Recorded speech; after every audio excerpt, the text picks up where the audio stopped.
التقبية النكابة النكبية والهيبة العسكرية والهيبة الإلهية. اللهم صل على محمد وآل محمد وآل الطيبين الطاهرين المعصومين المظلومين. أما بعد فقد قال الله تبارك في كتابه المبين. بسم الله الرحمن الرحيم. قل لا أسألكم عليه أجرا إلا المودة في القربى.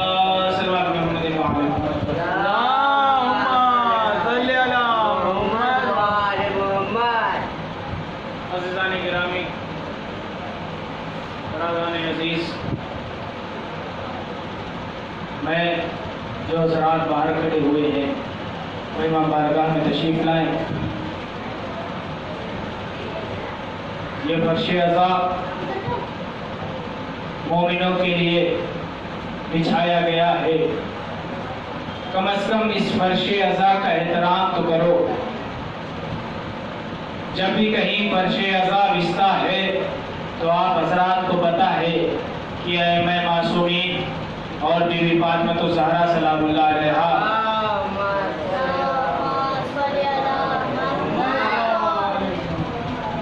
اس فرش عزا پر آتی ہے. تو کیا آپ حضرات باہر کھڑے ہو کر بیوی کو انتظار کرا رہے ہیں؟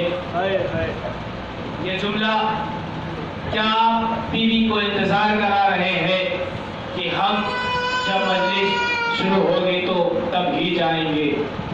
جس وقت کہیں بھی کسی بھی مقام پر مجلس کا وقت دیا جاتا ہے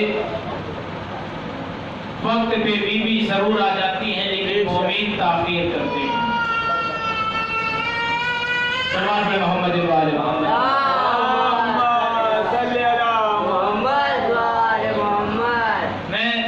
انشاءاللہ جلدی جلدی اپنی گفتگو تمام کروں گا. تو خدا بند عالم نے قرآن مجید میں ارشاد فرمایا قُلْ لَا أَسْأَلُكُمْ عَلَيْهِ أَجْرًا إِلَّا الْمَوَدَّةَ فِي الْقُرْبَى. یہ آیت تقریباً ہر بچوں کو یاد ہے. آیت معدل سب کو یاد ہے. کیوں نہ یاد ہو؟ یہ آیت اہل بیت کی شان میں نازل ہوئی ہے. کیوں نہ آپ کو یاد ہو؟ کیونکہ اہل بیت سے وابستہ رہنے کے بعد کوئی ایسی آیت نہیں چھوٹ سکتی جو آپ بھول جائیں. تو خداوند عالم نے تمام انسانوں کو خلق کیا کہ وہ اس لیے خلق کیا خداوند عالم نے کہ وہ میری عبادت کریں. چند جملے خدا کی توحید پر جو ہے آپ کے حوالے کرنا چاہ رہا ہوں کہ خدا کو پہچانو. خدا کیسے ہم جو ہے خدا کے قریب ہو سکتے ہیں؟ یہ لوگ کہتے ہیں کہ خدا ہمارے اوپر کرم نہیں کرتا. خدا کرم کرتا ہے. اتنی نعمات خدا نے دی ہے اس کا شکریہ ادا کرو. اگر خدا بند عالم نے آپ کو اندھا کر دیتا تو یہ ساری دنیا آپ کے لیے اندھیرا ہو جاتی. جسم ہوتا، جان ہوتی، لیکن اللہ کی بنائی ہوئی تمام مخلوقات کو آپ نہیں دیکھ پاتے. تو خدا بند عالم کا شکریہ ادا کرو. اس لیے کہ خدا اگر عبادتوں میں کوئی عبادت اللہ کو بہت زیادہ پسند ہے تو وہ جو ہے نماز ہے. خدا نے نماز تو رکھی اور 5 وقت نماز رکھی کہ یہ میرا بندہ کم از کم 24 گھنٹے میں 1 گھنٹے میری عبادت کر سکے. عبادت کیوں کرا رہا ہے؟ اس لیے کہ اللہ نے تمام نعمات آپ کو دی ہے اس کا آپ شکریہ ادا کریں. یہاں زندگی میں آپ جب کوئی آپ کو کچھ مالی حیثیت دیتا ہے تو کچھ پیسے دیتا ہے تو آپ اس کا شکریہ ادا کرتے ہیں. یا کوئی بھی کام ہو آپ اس کام کو انجام دیتے ہیں کوئی بھی ہو تو آپ پہلے اس کا شکریہ ادا کرتے ہیں. یہ آپ کی ذمہ داری ہے شکریہ ادا کرنا. میں مثال دوں آپ کو، ایک مثال کے ذریعے آپ کے ذہن عالیہ کو دھیرے دھیرے جو ہے تیار کر رہا ہوں کہ مثال کیا ہے کہ کسی نے مجھے دعوت دی، کہا مولانا صاحب آپ آئیے، ہماری بیٹی کی شادی ہے یا ہمارے یہاں دعوت ہے، آپ آئیے گا، آپ کو جو بھی ملے گا ساتھ میں لے کے آئیے گا. یہاں سے جملہ سنیے گا، آپ اس کو ساتھ میں لے کر آئیے گا. میں نے کہا ٹھیک ہے، میں نے دعوت قبول کر لی. اور یہ بھی بات ہے کہ انسان کو مومن کی دعوت کو قبول کرنا چاہیے. اس پہ انشاءاللہ اگر کہیں بھی وقت رہا تو اس پہ مسلسل پوری مجلسیں ہوگی. اب جو ہے خداوند عالم کیا کہنا، خدا کی عبادت کر کے ہم شکریہ کیسے ادا کریں. دعوت دی، میں چلا دعوت کو نکلنے کے لیے، میں گھر سے نکلا، راستے میں مجھے 2-3 آدمی مل گئے، نشانی بھائی ملے اور 2-3 آدمی ملے، میں نے لیا اور چل دیے. کہا چلو دعوت کھا کے آتے.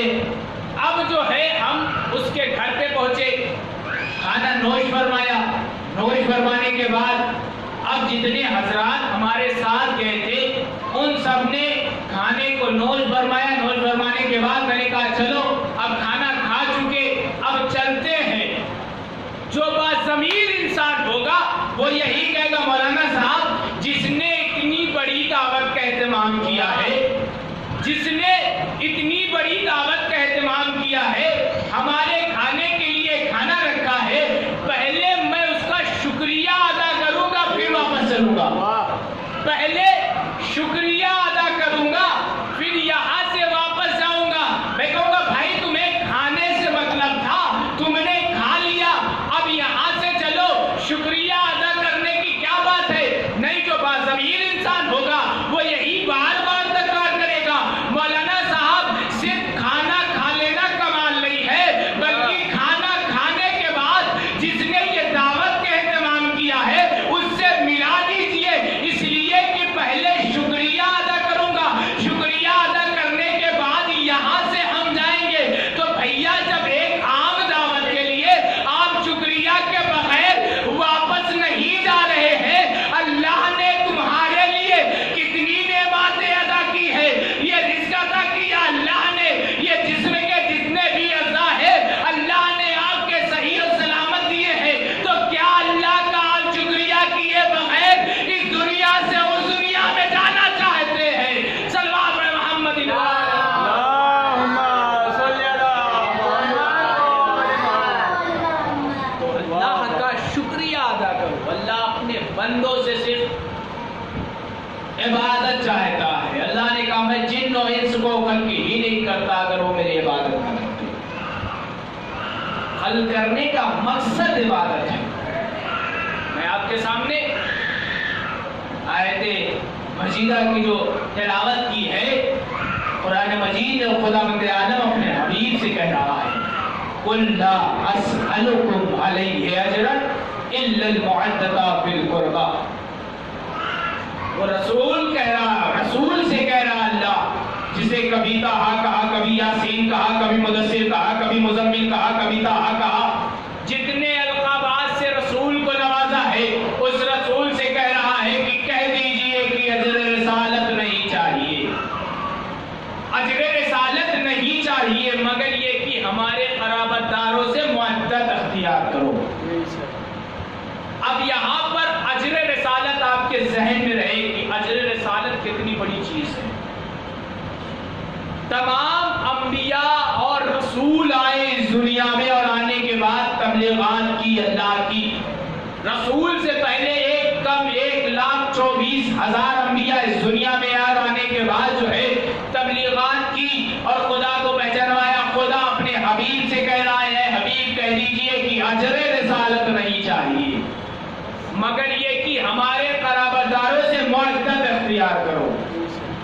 خدا بند عالم نے لفظ معدت رکھا ہے، محبت نہیں رکھا. لفظ معدت رکھا ہے، محبت نہیں رکھا ہے. اس لیے محبت اور معدت میں فرق ہے. محبت کہتے ہیں یعنی آپ کسی انسان سے محبت کر رہے ہیں تو صرف اس سے ہی محبت کریں گے.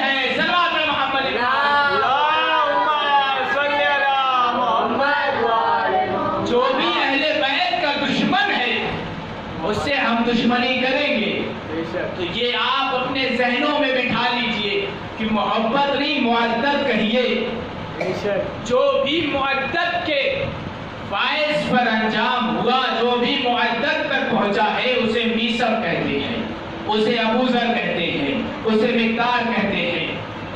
جناب مقداد جو ہے اتنی محبت تھی مولا کائنات سے۔ سنیے گا جناب مقداد کا یہ واقعہ، سنیے گا، بہت مشہور واقعہ جناب مقداد کا، کہ جناب مقداد کے گھر جو ہے اکثر یہ ہوتا ہے کہ جو بھی اہل بیت کا چاہنے والا ہوتا ہے اور حقیقی چاہنے والا ہوتا ہے وہ غریب ہوتا ہے، اس لیے کہ اللہ دیکھنا چاہتا ہے کہ کتنی محبت ہے تمہیں، کتنی محبت ہے تمہیں، اللہ یہ دیکھنا چاہتا ہے۔ یہ مت سوچئے گا کہ ہم غریب ہیں اللہ مجھے کچھ نہیں دیتا، ہم فقراء ہیں اللہ مجھے کچھ نہیں دیتا، نہیں، یہ کبھی بھی ذہن میں مت رکھیے گا، اس لیے کہ آپ کے پاس اتنی بڑی دولت ہے اہل بیت کی طرف سے، محبت اہل بیت جو ہے بہت بڑی دولت ہے۔ تو جناب مقداد جو ہے ان کے گھر باقا تھا۔ اب جناب مقداد ادھر سے ادھر دوڑ رہے تھے، ایک مرتبہ مولا کائنات کی خدمت میں آئے۔ یہ واقعہ ضمن میں پیش کر رہا ہوں۔ مولا کائنات کی خدمت میں آئے، کہا مولا نے دیکھا مقداد کو، کہا مقداد اتنا پریشان کیوں ہے؟ کہا مولا میرے گھر میں فاقہ شکنی ہے، میرے گھر میں آج چولہا نہیں جلا ہے، میرے یہاں پیسے نہیں ہے۔ مولا نے کہا مقداد یہ کون سی بات ہو گئی؟ مقداد وہ پتھر اٹھا لو، مقداد وہ پتھر اٹھا لو۔ آج کے زمانے میں اگر کوئی یہ ہوتا تو کہہ دیتا مولا میں اتنا، ابھی ہمارے گھر میں جو چولہا نہیں جلا ہے، ہمارے بچے بھوکے ہیں، آپ کہہ رہے ہیں کہ پتھر اٹھا لو۔ لیکن دیکھیے گا ایمان کتنا مکمل تھا، ایمان کتنا مکمل تھا مقداد کا۔ مقداد نے کہا جی مولا اٹھا لیتا ہوں۔ مقداد نے پتھر کو اٹھایا، اٹھانے کے بعد اپنے ہاتھوں میں لیا۔ مولا نے کہا مقداد تیرے ہاتھوں میں کیا ہے؟ کہا مولا پتھر ہے۔ کہا غور سے دیکھ مقداد تیرے ہاتھوں میں کیا ہے؟ مقداد نے کہا مولا پتھر ہے۔ مولا نے کہا پھر مقداد سے کہا ارے غور سے تو دیکھ کیا ہے؟ ایک مرتبہ مقداد نے دیکھا تو وہ سونے میں تبدیل ہو گیا پتھر۔ جب سونے میں پتھر تبدیل ہوا، مقداد اٹھے، اٹھنے کے بعد اسے زمین پہ رکھا، زمین پہ رکھنے کے بعد دوسرے پتھر کو لیا اور پتھر سے لینے کے بعد اس کو توڑنا شروع کیا۔ توڑنے کے بعد ایک چھوٹا سا ٹکڑا لیا۔ مولا نے کہا مقداد ارے اسے کیوں توڑ رہا ہے؟ ارے اسے کیوں توڑ رہا ہے؟ کہا مولا مجھے اتنے کی ضرورت تھی، جتنے کی ضرورت تھی اتنا لے لیا۔ مولا نے پتہ ہے کیا جملہ کہا؟ مولا نے کہا اے مقداد لے جا، کل کے لیے کام آ جائے گا۔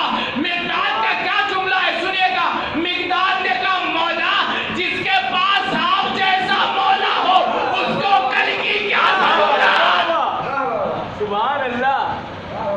جس کے پاس آپ جیسا مولا ہو اسے کل کی کیا ضرورت؟ یہ ہے ایمان۔ ایمان کی دلیل یہ ہے جناب مقداد، جناب سلیمان۔ تو خدا بند عالم نے قرآن مجید میں ارشاد فرمایا قُلْ لَا أَسْأَلُكُمْ عَلَيْهِ أَجْرًا إِلَّا الْمُوَدَّةَ فِي الْقُرْبَى۔ اے رسول کہہ دیجئے کہ اجر رسالت نہیں چاہیے مگر یہ کہ ہمارے قرابت داروں سے مودت اختیار کرو۔ اب یہ قرابت دار ہے کون؟ جب یہ آیت نازل ہوئی نا تو لوگ جو ہے یہی پوچھ رہے تھے رسول اللہ یہ قرابت دار ہیں کون لوگ؟ یہ قرابت دار کون سے افراد ہیں جو اتنے، اللہ جو ہے قرآن مجید میں ارشاد فرما رہا ہے کہ مودت اختیار کرو ہمارے قرابت داروں سے۔ رسول اللہ نے کہا یہ قرابت دار ہمارے اہل بیت ہیں، ہمارے اہل بیت ہیں، ان سے تم مودت اختیار کرو۔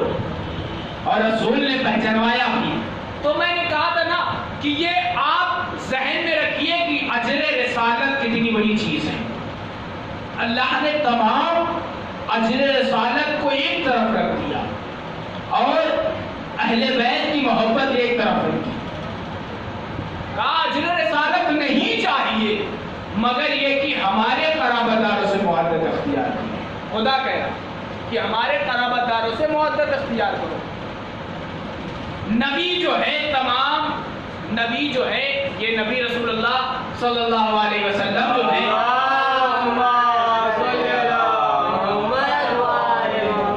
تمام نبیوں کی گواہی دینے والے ہیں.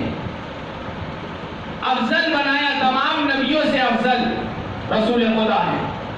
اور رسول خدا جو ہے تمام ائمہ اور جتنے بھی نبی اس دنیا میں آئے ہیں تمام نبیوں کی گواہی دیں گے آخرت میں. اس لیے کہ جب آدم آئے اس دنیا میں، جملہ سنیے گا، کہ جب آدم آئے اور آنے کے بعد اس دنیا میں اپنی قوم کو جو بیدار کیا، بیدار کرنے کے بعد کہا کہ ایک احمد نام کا نبی آئے گا، ایک احمد نام کا نبی آئے گا. جناب نوح آئے، جناب نوح نے بھی یہی پہچانوایا، اپنی قوم سے کہا کہ ایک احمد نام کا نبی آئے گا. جناب شیش آئے، انہوں نے بھی یہی کہا ایک احمد نام کا نبی آئے گا. جناب یحییٰ آئے، انہوں نے بھی یہی کہا ایک احمد نام کا نبی آئے گا. یعنی تمام نبیوں کو پتا ہے کہ ایک آخری نبی آنے والا ہے جو احمد ہے. احمد اس لیے احمد ہے کیونکہ احمد لفظ جو ہے اوپر سے ہے، محمد زمین پہ آ کے پڑا، احمد جو ہے آسمان پہ ہے، رسول اللہ کے نام ہے. احمد نام کا نبی آئے گا. جناب آدم آئے کا احمد نام کا نبی آئے گا. جناب نوح آئے کا احمد نام کا نبی آئے گا. جناب شیش آئے کا احمد نام کا نبی آئے گا. جناب یحییٰ آئے کا احمد نام کا نبی آئے گا. جناب نوح آئے کا احمد نام کا نبی آئے گا. جناب یونس آئے کا احمد نام کا نبی آئے گا. جناب یونس آئے کا احمد نام کا نبی آئے گا. جناب یعقوب آئے کا احمد نام کا نبی آئے گا.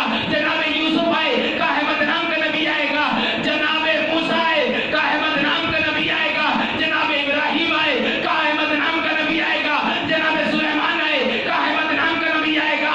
جناب سلیمان آئے کا احمد نام کا نبی آئے گا. جناب عیسیٰ آئے کا احمد نام کا نبی ایک آئے گا. جب تمام نبی ایک کم 1,24,000 نبی اس دنیا میں آتے رہے اور پہچانواتے رہے کہ احمد نام کا نبی آئے گا، احمد نام کا نبی آئے گا. وہی احمد نام کا نبی اس دنیا میں آنے کے بعد کہہ رہا ہے حسین منی وانا من الحسین، جسے تمام انبیاء پہچانواتے رہے کہ احمد آئے گا، احمد آئے گا. وہی احمد اس دنیا میں آنے کے بعد کہہ رہا ہے حسین منی وانا من الحسین. صلوات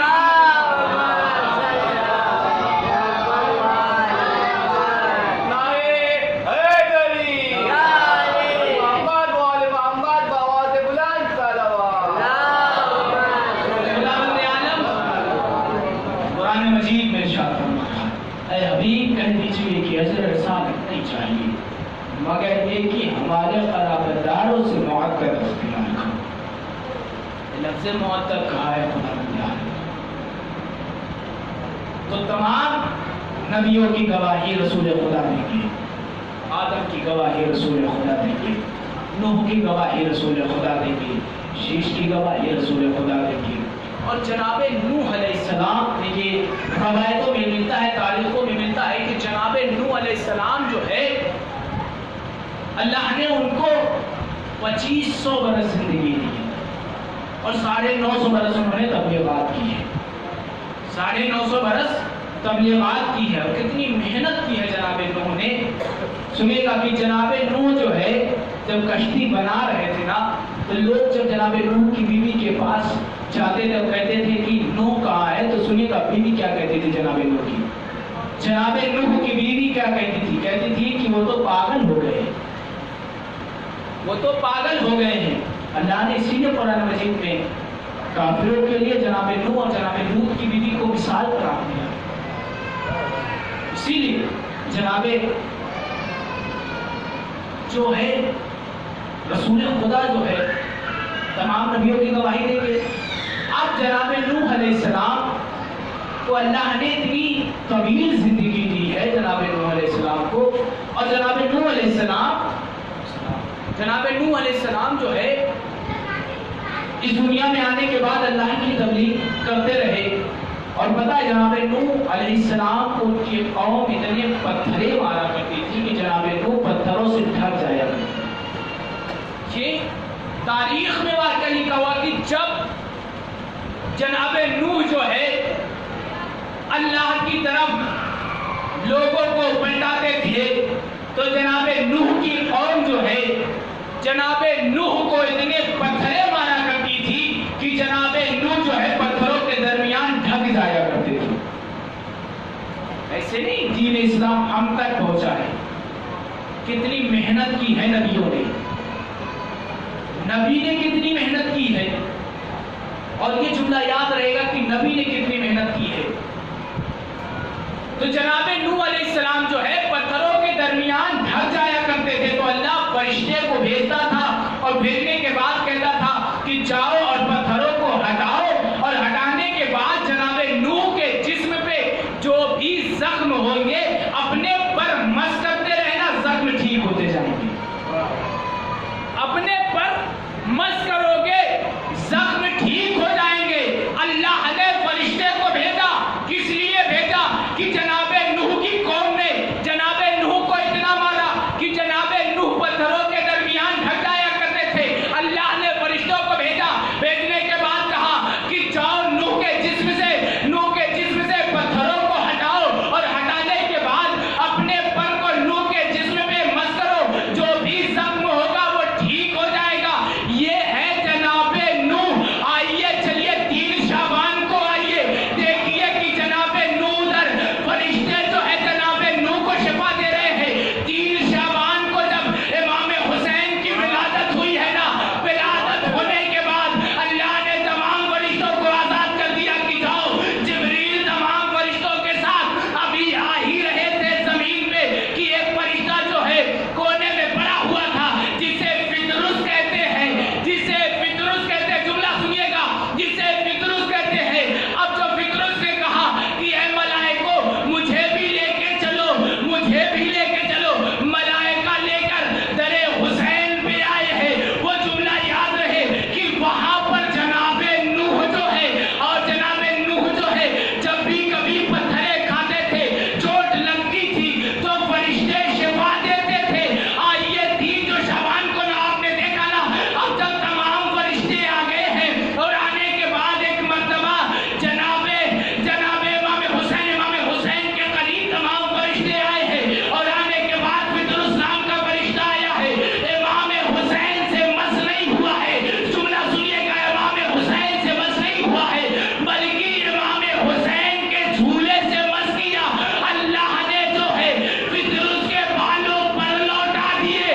جناب نوح وہ ہے جسے فرشتے شفا دیتے ہیں، اور حسین وہ ہے جو فرشتوں کو شفا دیتے ہیں۔ صلوات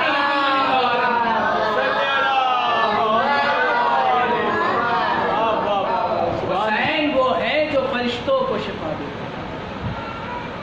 اس لیے حسین کے مقامات کو سمجھو۔ امام حسین علیہ السلام نے، اگر امام حسین علیہ السلام نہ ہوتے تو یہ تمام، میں نے کہا نا کہ اجر رسالت یاد کریے، یہ تمام نبیوں کی محنت جو تھی نا بیکار ہو جاتی۔ جو اتنی محنت تمام نبیوں نے کی ہے سب کی سب بیکار ہو جاتی اگر امام حسین نہ ہوتے۔ تو تمام نبیوں کی گواہی رسول خدا دیں گے۔ یہ مسئلہ آپ کے ذہن عالیہ تک رہے کہ تمام نبیوں کی گواہی رسول خدا دیں گے۔ جناب آدم کی گواہی رسول خدا دیں گے، جناب شیش کی گواہی رسول خدا دیں گے، جناب یونس کی گواہی رسول خدا دیں گے، جناب اسحاق کی گواہی رسول خدا دیں گے، جناب موسیٰ کی گواہی رسول خدا دیں گے، جناب اسماعیل کی گواہی رسول خدا دیں گے، جناب ابراہیم کی گواہی رسول خدا دیں گے، جناب نوح کی گواہی رسول خدا دیں گے، جناب موسیٰ کی گواہی رسول خدا دیں گے، جناب یوسف کی گواہی رسول خدا دیں گے، جناب یعقوب کی گواہی رسول خدا دیں گے، جناب سلیمان کی گواہی رسول خدا دیں گے، جناب عیسیٰ کی گواہی رسول خدا دیں گے، جناب یحییٰ کی گواہی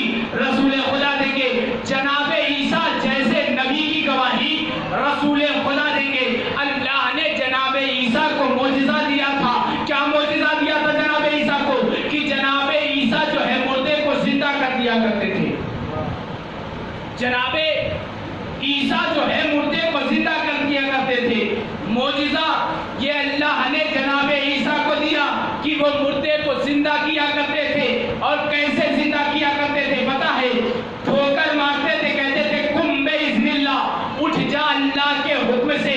آپ یہاں پہ رکیے گا کہ جناب موسیٰ, جناب عیسیٰ جو ہے جب مردے کو زندہ کرتے تھے تو کہتے تھے قم بإذن اللہ, اٹھ جا اللہ کے حکم سے. آئیے دیکھیے کہ ایک اور کوئی بندہ ہے, خدا کا ایسا کوئی بندہ ایک اور ہے کہ جو بھی مردے کو زندہ وہ بھی کرتا ہے, لیکن فرق ہے. تو آئیے وہ کعبے کے اندر پیدا ہوا ہے, وہ کعبے کے اندر پیدا ہوا ہے. مولائے کائنات جو ہے مردے کو زندہ کیا کرتے تھے. یہ معجزہ مولائے کائنات کو بھی تھا اور جناب عیسیٰ کو بھی یہ معجزہ ملا تھا کہ جناب عیسیٰ بھی مردے کو زندہ کیا کرتے تھے اور مولائے کائنات بھی مردے کو زندہ کیا کرتے تھے. فرق دونوں میں سنیے گا کہ فرق کیسے ہے. جب بھی جناب عیسیٰ مردے کو زندہ کیا کرتے تھے نا, کہتے تھے قم بإذن اللہ, اٹھ جا اللہ کے حکم سے. لیکن جب مولائے کائنات جو ہے مردے کو زندہ کیا کرتے تھے, ٹھوکر مارتے تھے, کہتے تھے قم بإذنی, اٹھ جا میرے حکم سے, اٹھ جا میرے حکم سے. اب یہ مرحلہ کیسے آپ تک سمجھ میں آئے کہ ادھر جناب عیسیٰ جو بہت بڑے نبی ہے وہ مردے کو زندہ کرتے ہیں تو اللہ کے حکم سے زندہ کرتے ہیں. یہاں پر مولائے کائنات جو ہے مردے کو زندہ کر رہے ہیں تو کہہ رہے ہیں قم بإذنی, اٹھ جا میرے حکم سے, اٹھ جا میرے حکم سے. تو آپ کو شب ہجرت کا واقعہ یاد ہوگا نا, کیوں مولائے کائنات کہہ رہے ہیں قم بإذنی؟ اس لیے کہ مولائے کائنات نے شب ہجرت اپنے نفس کو بیچ کر اللہ کی مرضی خرید لی.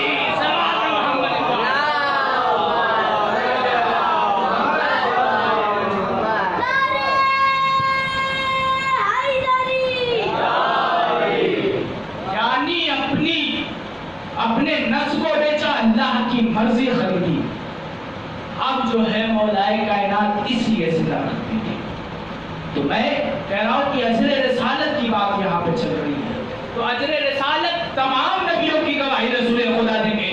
میں آپ کے حوالے یہ جملہ کہنے جا رہا ہوں کہ آدم کی گواہی رسول خدا دیں گے, نوح کی گواہی رسول خدا دیں گے, اسحاق کی گواہی رسول خدا دیں گے, شیش کی گواہی رسول خدا دیں گے, یونس کی گواہی رسول خدا دیں گے, ادریس کی گواہی رسول خدا دیں گے, سلیمان کی گواہی رسول خدا دیں گے, جناب عیسیٰ کی گواہی رسول خدا دیں گے, جناب ابراہیم کی گواہی رسول خدا دیں گے, جناب اسماعیل کی گواہی رسول خدا دیں گے, جناب سلیمان کی گواہی, جناب موسیٰ کی گواہی رسول خدا دیں گے.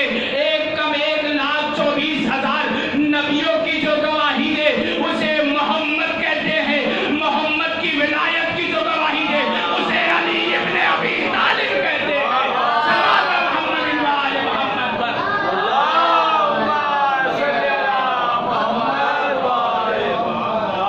محمد کی ولایت کی جو گواہی دے اسے علی ابن ابی طالب کہتے ہیں. جملہ سنیے گا, کہاں کہاں گواہی دی ہے مولائے کائنات نے. 12 برس کا سن ہے مولائے کائنات کا, تب گواہی دی ہے. اللہ نے کہا نا اے علی جو ہے تم گواہی دے رہے ہو, اس کا بدلہ میں ضرور دوں گا, اس کا بدلہ میں ضرور دوں گا کیونکہ تم گواہی دے رہے ہو نا. سنو, اللہ نے کہا ہے, اب یہ اللہ کا وعدہ ہے, 12 برس کا سن ہے. جب بھی دعوت ذوالعشیرہ جو ہے, آپ کو پورا واقعہ یاد ہے, مجھے پورا واقعہ نہیں پڑھنا دعوت ذوالعشیرہ کا. رسول اللہ نے دعوت دی, لوگ آئے, کھانا کھائے, پہلے دن ابو جہل نے بہکا دیا, لوگ چلے گئے. دوسرا دن ہوا, لوگ آئے, ابو جہل نے بہکایا, لوگ چلے گئے. جب تیسرا دن مرحلہ ہوا, جب دعوت ہوئی ہے نا, ابھی لوگ جو ہے آئے اور آنے کے بعد دعوت کھانے کے بعد اس دور سے جو کھانے کا سلسلہ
صحیح بخاری میں روایت لکھی ہوئی ہے کہ جب ابو طالب کا آخری وقت تھا تو رسول خدا نے کہا، کہاں کہا؟ حجرے میں کانوں میں کہا کہ اے چچا جان کلمہ پڑھ لیجئے، اے چچا جان کلمہ پڑھ لیجئے، آپ کا آخری وقت ہے۔ تو ابو طالب نے کیا جملہ کہا سنیں گے؟ ابو طالب نے کہا، بیٹا محمد میں اپنے اجداد کے دین پر باقی ہوں، میں اپنے اجداد کے دین پر باقی ہوں۔ تو آپ اب یہاں پر طے کر لیجئے کہ جناب ابو طالب کے اجداد میں ہے کون؟ جناب ابو طالب کے اجداد میں ہے کون؟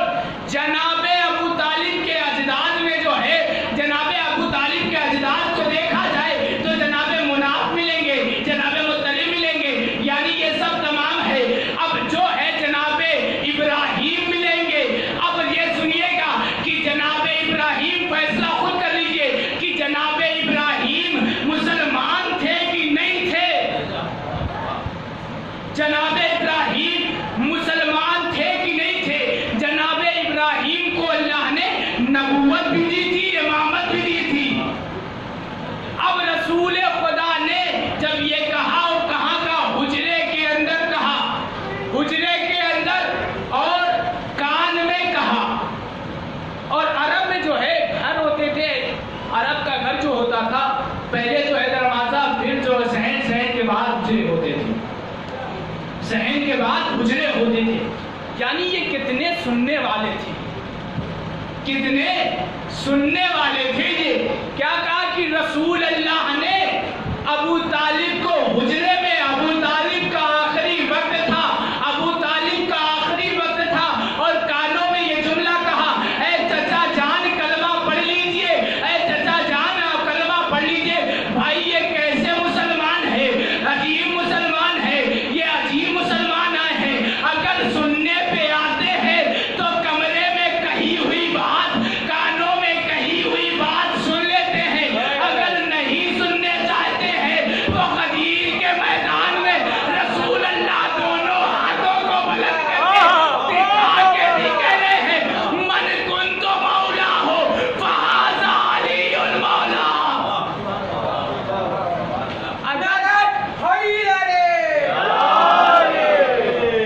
اگر سننے پہ آتے ہیں تو حجرے میں کہی ہوئی بات، کانوں میں کہی ہوئی بات سن لیتے ہیں، اگر نہ سننا چاہتے ہیں یہ مسلمان تو غدیر کے میدان میں رسول نے ہاتھوں پہ بلند کر کے کہا، اور بلند آواز سے کہا، بلند آواز سے کہا کہ کہہ دیجئے، اور جبرائیل سے کہا کہ کہہ دیجئے کہ اجر رسالت جو ہے ادا کر دیجئے آپ، کیونکہ اگر یہ پیغام کو نہیں پہنچایا تو گویا آپ نے کوئی کام ہی انجام نہیں دیا، گویا آپ نے کوئی کام ہی انجام نہیں دیا۔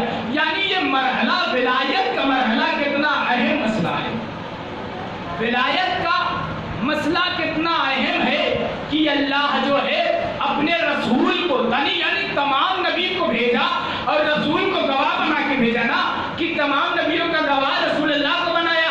اب اسی رسول سے کہہ رہا ہے کہ اگر تم نے اس کام کو انجام نہیں دیا، گویا رسالت کے کسی کام کو بھی انجام نہیں دیا۔ اب یہاں پر رسالت کی بات آ جاتی ہے نا، گویا آپ نے رسالت کے کسی کام کو بھی انجام نہیں دیا۔ اگر اس کام کو آپ نے انجام نہیں دیا تو کتنا اہم مسئلہ ہے۔ تو کیا کہا؟ ابو طالب نے جو ہے، بات یہاں پہ رکی تھی کہ ابو طالب نے ابو جہل کے کاندھے پر ہاتھ رکھا تو ابو جہل کھڑا نہیں ہو پایا۔ ایک مرتبہ رسول خدا کھڑے ہوئے، کھڑے ہونے کے بعد کہا، جو بھی میرے اس کام میں مدد کرے گا، کس کام میں؟ دین پہنچانے کی، جو بھی مدد کرے گا وہ میرا جانشین ہوگا، میرا وسیع ہوگا، میرا بھائی ہوگا، میرے بعد جو ہے وہ خلیفہ ہوگا۔ یہ بات رسول اللہ نے بتا دی۔ اتنا بڑا مجمع ہے، کوئی مجمع سے نہیں اٹھا۔ 12 برس کا بچہ مجمع سے کھڑا ہوا، کھڑا ہونے کے بعد کہا، لبیک یا رسول اللہ، لبیک یا رسول اللہ۔ رسول اللہ نے مولا کائنات کو دیکھا، کہا بیٹھ جاؤ، پہلا مرحلہ، کہا بیٹھ جاؤ۔ دوسری مرتبہ اعلان کیا رسول اللہ نے، کہا جو بھی میرے اس کام میں مدد کرے گا، میرا وسیع ہوگا، میرا جانشین ہوگا۔ اتنے بڑے مجمع میں کھانا تو کھا لیا لیکن مدد کرنے کے لیے کوئی نہیں کھڑا ہوا۔ پھر مولا کائنات کھڑے ہوئے، پھر رسول نے بٹھا دیا۔ 2 مرتبہ ہو گیا، پہلی مرتبہ رسول نے بٹھایا، دوسری مرتبہ رسول نے بٹھایا، اب تیسری مرتبہ رسول اللہ نے کہا جو بھی میرے اس کام میں مدد کرے گا وہ میرا جانشین ہوگا، وہ میرا وسیع ہوگا، وہی میرے بعد خلیفہ ہوگا، وہی میرا بھائی ہوگا۔ اب آج یہ نہ کہنا کہ رسول نے بتایا نہیں کہ علی رسول کے بھائی نہیں تھے، رسول کے بعد علی خلیفہ نہیں تھے، بھائی تھے، کیونکہ 12 برس کے سن میں بھی خلیفہ بنا دیا تھا، بتا دیا تھا لوگوں کو۔ سنیے گا، رسول نے قریب بلایا، اب رسول نے بٹھایا نہیں، قریب بلایا، بلانے کے بعد کہا، ایک مرتبہ مولا کائنات نے کہا اشہد ان لا الہ الا اللہ، میں گواہی دیتا ہوں کہ اللہ ایک ہے۔ اس کے بعد کہا اشہد ان محمد رسول اللہ، میں گواہی دیتا ہوں کہ آپ اس کے رسول ہیں، آپ اس کے رسول ہیں۔ اب اس کے بعد رسول اللہ نے کیا جملہ کہا، اشہد ان امیر المومنین، میں گواہی دیتا ہوں آپ اس کے وسیع ہیں، آپ اس کے وسیع ہیں۔ آج یہ حضرات لوگ کہتے ہیں نا کہ ہم جو کلمہ پڑھتے ہیں وہ بہت بڑا کلمہ پڑھتے ہیں، ادھورا کلمہ پڑھتے ہیں، ولایت علی کا اظہار کرتے ہیں، ہم لوگ ولایت علی کا اظہار کرتے ہیں۔ یہ کلمہ کہاں سے آ گیا ہے؟ یہ کلمہ کہاں سے آ گیا ہے؟ بھیا تم جو ہے جو کلمہ آج پڑھ رہے ہو وہ رسول کا کلمہ نہیں ہے بلکہ علی کا کلمہ ہے۔ ہم جو کلمہ پڑھ رہے ہیں وہ رسول کا کلمہ نہیں ہے، وہ علی کا کلمہ نہیں ہے بلکہ رسول کا کلمہ ہے۔ جو ہم کلمہ پڑھ رہے ہیں وہ رسول کا کلمہ ہے۔ رسول نے کہا، مولا کائنات کو بلایا، بلانے کے بعد تمام لوگوں کو بتا دیا کہ یہی میرا جانشین ہے، یہی میرا وسیع ہے، یہی میرے بعد خلیفہ ہے۔ جب رسول اللہ نے بتا دیا، میں ہاتھوں کو جوڑ کر میں یہی سوال کرتا، یا رسول اللہ آپ پہلی مرتبہ علی کو بلا لیتے، جملہ سنیے گا، آپ پہلی مرتبہ جب یہ اعلان کیا تھا نا کہ کون ہے میری مدد کرنے کے لیے تو مولا کائنات کھڑے ہوئے تھے، تو آپ پہلی مرتبہ مولا کائنات کو بلا لیتے اور بلانے کے بعد یہ بتا دیتے، جملہ سنیے گا، بہت توجہ چاہتا ہوں، آپ بلا لیتے اور بلانے کے بعد یہ کہتے تھے کہ یہ میرا وسیع ہے، یہ میرا جانشین ہے۔ آپ نے پہلی مرتبہ کیوں نہیں بلایا، دوسری مرتبہ کیوں نہیں بلایا، تیسری مرتبہ کیوں نہیں بلایا؟ شاید رسول اللہ یہی آواز دے کہ کل کوئی کہنے والا یہ نہ کہہ دے یا رسول اللہ میں کھڑا ہونے والا ہی تھا کہ علی کھڑے ہو گئے، اس لیے میں نے 3 مرتبہ کہا، میں نے 3 مرتبہ کہا کہ کوئی شاید کھڑا ہو جائے لیکن کوئی کھڑا نہیں ہوا، علی کے سوا کوئی بھی نہیں تھا۔ صلوات پر محمد۔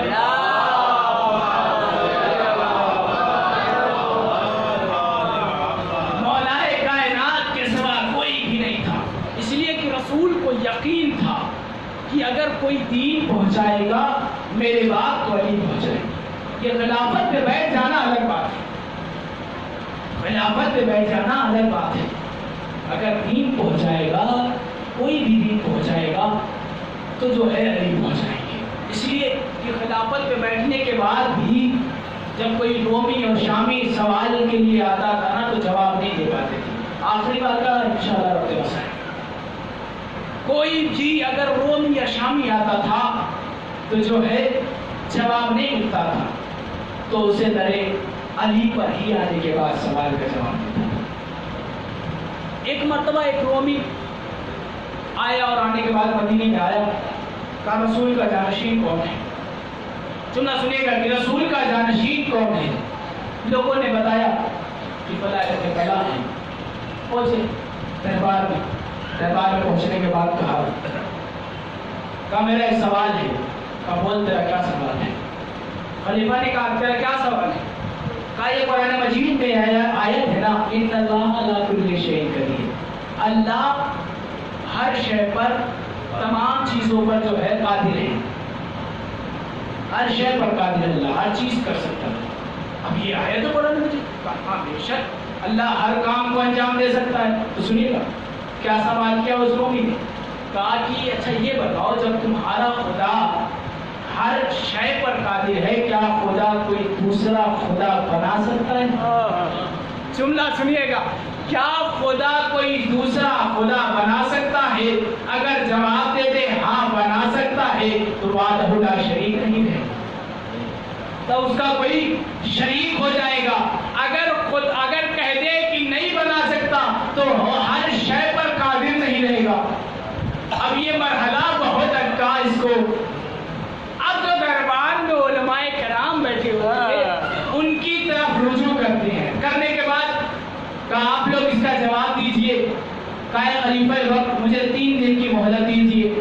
3 دن کی ہی مہلت مانگی، کہا مجھے 3 دن کی مہلت دیجئے، ہم اس کے جو ہے جواب بتا دیں گے۔ 3 دن ہو گیا، وہ جلدی واقعہ میں آپ کے ذہن عالیہ تک پہنچانا چاہتا ہوں۔ 3 دن ہو گیا، جب 3 دن مکمل ہو گئے نا، وہ رومی شخص دن دربار میں آتا ہے، اور جب دربار میں آتا ہے تو لوگ سے کہتا ہے کہ 3 دن مکمل ہو گئے، آپ اس کا جواب بتا دیجئے۔ اب جو ہے یہ بات جو خلیفہ ہے تمام جو ہے علماء کرام کی طرف رجوع کرتا ہے، اور رجوع کرنے کے بعد کہتا ہے کہ آپ نے فیصلہ کیا کیا؟ آپ نے فیصلہ کیا کیا؟ سنیں گے کیا فیصلہ کیا؟ کہا یہ رومی شخص جو ہے اس نے دین اسلام پر انگلی اٹھائی ہے اور ہمارے خدا پر انگلی اٹھائی ہے، اسے قتل کروا دیا جائے، اسے قتل کروا دیا جائے۔ اب جو ہے خلیفہ نے حکم دے دیا، بنا سوچے سمجھے حکم دے دیا قتل کروا دو اس کو قتل کروا دو۔ اب جو ہے جلاد آگے بڑھا تو جو رومی شخص ہے نا وہ کہککائے مار کے ہنسنے لگا، اب بہت تیز سے ہنس رہا ہے۔ اب جو ہے خلیفہ کے ہوش اڑ گئے، بھائی اب یہ تو مرنے والا ہے لیکن ہنس کیوں رہا ہے؟ ایک مرتبہ جلاد کو روکا، کہا تو ہنس کیوں رہا ہے؟ تو ہنس کیوں رہا ہے؟ کہا ہے خلیفہ وقت میں تو مر جاؤں گا لیکن میرا سوال زندہ رہے گا۔ جملہ سنیے گا، میں تو مر جاؤں گا لیکن میرا سوال زندہ رہے گا۔ خلیفہ نے کہا کیسے تیرا سوال زندہ رہے گا؟ کہا جب تو مجھے مار کے باہر پھینکے گا نا، لوگ یہی کہیں گے اے خلیفہ وقت اس کی خطا کیا تھی، تو مجبوراً آپ کو میرا سوال بتانا ہوگا، تو میں مر جاؤں گا لیکن میرا سوال زندہ رہے گا۔ میں مر جاؤں گا لیکن میرا سوال زندہ رہے گا۔ خلیفہ نے فوراً جو جلاد کو روکا، نہیں اسے قتل مت کرو، اسے قتل مت کرو۔ اب مرحلہ کیا کیا جائے؟ ایک مرتبہ پھر علماء کرام کی طرف توجہ کی، اور توجہ کرنے کے بعد کہا کہ بتاؤ اب کیا کیا جائے؟ تو پتہ ہے علماء کرام نے کیا کہا کہ قرآن سے یہ آیت ہی نکال دو، قرآن سے یہ آیت ہی نکال دو۔ جیسے ہی قرآن پہ حرف یہ اٹھا کہ آیت ہی نکال دو، آیت کا نکالنے کا مسئلہ تھا، اسی دربار میں ایک رسول کا بوڑھا صحابی، مولائے کائنات کا بوڑھا صحابی سلمان بیٹھا ہوا تھا۔ کھڑے ہوئے سلمان رومی کے ہاتھ کو پکڑا، چل میں تجھے لے کے چلتا ہوں حقیقی وارث کے پاس، اس کا مرحلہ، اس کا حل، اس سوال کا جواب تجھے وہاں مل جائے گا۔ اب جو ہے سلمان لینے کے بعد، اس کے ہاتھوں کو پکڑنے کے بعد، ابھی جو ہے درے علی پہ آئے، ابھی دخل باب نہیں کیا، جملہ سنیے گا، ابھی دخل باب نہیں کیا، اندر سے آواز آئی سلمان آ جا، سلمان آ جا، جو تیرے ساتھ رومی ہے نا اس کو بھی ساتھ میں لے گیا۔ اب اس کی حیرانی بڑھ گئی، کہا بھائی ابھی مجھے تو دیکھا نہیں، تمہیں تو دیکھا نہیں، یہ کیسے بتا رہا ہے کہ سلمان آ جا؟ کہا مولا حقیقی رسول کے وارث وہی ہوا کرتے ہیں جو علم غیب کی خبر رکھتے ہو، جو علم غیب کی خبر رکھتے ہو۔ اندر پہنچا، سلام کی دخل باب کیا، دخل باب کرنے کے بعد اندر پہنچا، سلمان نے سلام کی، مرتبہ مولا کائنات نے کہا اے رومی پوچھ تیرا سوال کیا ہے، اے رومی پوچھ تیرا سوال کیا ہے، تو سوال کیا کرنا چاہ رہا ہے؟ کہا اے رسول اللہ کے وسیع آپ سے میں یہ سوال کرنا چاہتا ہوں، اے علی میں یہ سوال کرنا چاہتا ہوں کہ قرآن مجید میں یہ آیت ہے کہ نہیں ہے، ان اللہ علی کل شیء قدیر، اللہ ہر شے پر قادر ہے۔ مولا کائنات نے کہا ہاں ہاں یہ آیت ہے، یہ آیت ہے۔ ایک مرتبہ یہ رومی نے کہا کیا اللہ، کیا خدا کوئی دوسرا خدا بنا سکتا ہے؟ مولا کائنات کا جواب سنیے گا، مولا کائنات نے کیا جواب دیا؟ کہا بے شک خدا دوسرا خدا بنا سکتا ہے۔ اس نے کہا دلیل کیا ہے، وجہ کیا ہے؟ دوسرا خدا اگر بنا دے گا تو دونوں آپس میں جھگڑا کرنے لگیں گے۔ ایک مرتبہ مولا کائنات نے کیا جواب دیا سنیے گا کہ مولا کائنات نے کہا دوسرا خدا بنا سکتا ہے اس لیے کہ جو خدا خدا بنائے گا تو وہ مخلوق ہو جائے گی، وہ خالق رہے گا تو بنانے والا خالق ہے، بننے والا مخلوق ہے، تو وہ خدا بنا سکتا ہے۔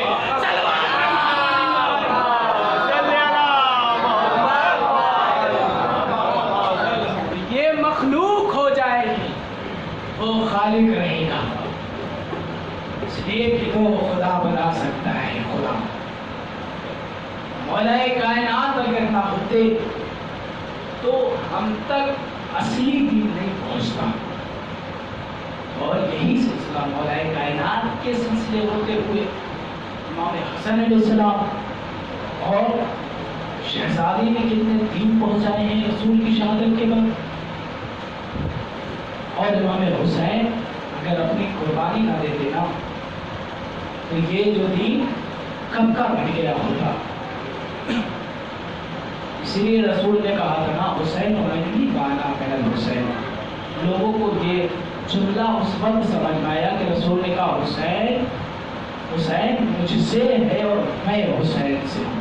یہ میں حسین سے جملہ جو ہے سن 60 ہجری کے بعد لوگوں کو سمجھ میں آیا کہ رسول نے کیوں کہا تھا کہ میں حسین سے ہوں۔ اس لیے کہا تھا کہ اگر حسین نہ ہوتے تو رسول کا دین مٹ جاتا۔ کتنی قربانیاں امام حسین نے دی ہیں، پتہ ہے کتنی قربانیاں امام حسین نے دی ہیں۔ آپ کا ہم جیسے لوگ برداشت نہیں کر پاتے تو حسین نے کیسے برداشت کیا ہوگا؟ کسی کے گھر میں اگر کوئی ایک میت ہو جاتی ہے تو وہ اتنا پریشان ہو جاتا ہے کہ اگر اس سے اس کے ہوش و حواس نہیں رہتا، اس کا کچھ بھی نہیں رہتا، وہ فوراً جو ہے اتنا روتا تڑپتا رہتا ہے۔ ارے اس حسین سے پوچھو کہ جس کے گھر سے 18 جنازے نکل گئے، کیسا کیسا جنازہ حسین کے گھر سے نکلا ہے، سنیے گا عزیزو۔ 13 برس کا جنازہ حسین کے گھر سے نکلا، یہ جملہ قیامت کا جملہ ہے۔ 13 برس کا جنازہ حسین کے گھر سے نکلا ہے، اور نہ محمد کا جنازہ حسین کے گھر سے نکلا ہے۔ 18 برس کا جنازہ حسین کے گھر سے نکلا ہے، 34 برس کا جنازہ حسین کے گھر سے نکلا ہے۔ غضب تو یہ ہو گیا کہ جب 6 مہینے کا جنازہ حسین کے گھر سے نکلا۔ عزیزو جب بھی کہیں فرش عذاب بچتا ہے نا تو حسین کی دکھیاری ماں آ جاتی ہے۔ یہ آپ نے حضرت کا جملہ سنا ہے کہ اپنی ٹوٹی ہوئی گسلیاں پکڑے پکڑے حسین کی دکھیاری ماں عزاداروں کے پاس آتی ہے، اور آنے کے بعد حسین کے زخموں کا مرہم چاہتی ہے، حسین کے زخموں کا مرہم چاہتی ہے۔ ایک عالم دین تھے، ان کا جملہ سنیے، ایک عالم دین تھے، انہوں نے مجلس پڑھی، اور مجلس پڑھنے کے بعد امام حسین کے مسائل کو بیان کیا۔ بیان کرنے کے بعد وہ جا کے گھر سو جاتے ہیں۔ سونے کے بعد جب وہ اٹھتے ہیں نا تو کیا دیکھتے ہیں؟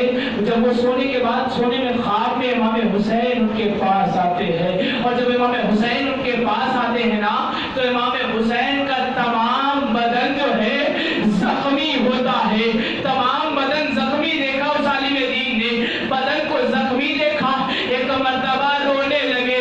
جب سے عالم دین نیند سے بیدار ہوئے، حسین کے زخم کو یاد کر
مولا تمام زخم ٹھیک ہو گئے، یہ دو